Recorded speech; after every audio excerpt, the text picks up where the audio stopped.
बस्तवडे फाटा तालुका कागल येथे भारतीय जनता पार्टीच्या जिल्हा परिषद कापशी व चिखली मतदारसंघातील कार्यकर्त्यांच्या मेळाव्यात गोकुळचे संचालक अमरीसिंह घाडगे यांनी मंत्री हसन मुश्रीफ यांना स्पष्ट इशारा दिला। अन्नपूर्णा साखर कारखान्याच्या उभारणीवेळी दिलेला शब्द मुश्रीफांनी पाळावा, अन्यथा वेगळा विचार करावा लागेल असं त्यांनी ठामपणे सांगितलं। घाडगे म्हणाले, अन्नपूर्णा कारखान्याच्या कामात मदत करताना संजय बाबांनी आमच्या पाठीशी ठाम उभे राहण्याचा शब्द दिला होता आणि तो आम्ही पाळला। त्यावेळी मंत्री मुश्रीफ यांनी 2 जिल्हा परिषद व 5 पंचायत समिती जागा देण्याचे आश्वासन दिले होते।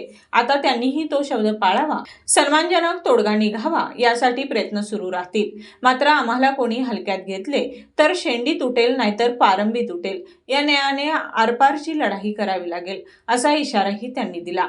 जगाच्या बाबतीत अदलाबदल शक्य आहे, मात्र तडजोड होणार नाही असे स्पष्ट करत ठरलेल्या जागा मुश्रीफ देतील अशी आशा व्यक्त केली। कागल तालुक्यात कोणत्याही एका गटाच्या आधाराशिवाय राजकीय लढाई शक्य नसल्याचे सांगत कार्यकर्त्यांचे हित जपणारा निर्णय घेतला जाईल असंही त्यांनी नमूद केलं। यावेळी धनराज घाडगे म्हणाले, कागल नगरपालिकेत भाजप कार्यकर्त्यांवर झालेल्या अन्यायाची पुनरावृत्ती जिल्हा परिषद व पंचायत समिती निवडणुकात होऊ देणार नाही। कोणावरही विश्वास राहिलेला नसल्याने कार्यकर्त्यांनी अपक्ष फॉर्म भरून तयारी ठेवावी। ठरवल्याप्रमाणे जागा न मिळाल्यास संघर्ष अटळ असून कार्यकर्ते कोणत्याही परिस्थितीत थांबणार नाहीत असा निर्धार त्यांनी व्यक्त केला।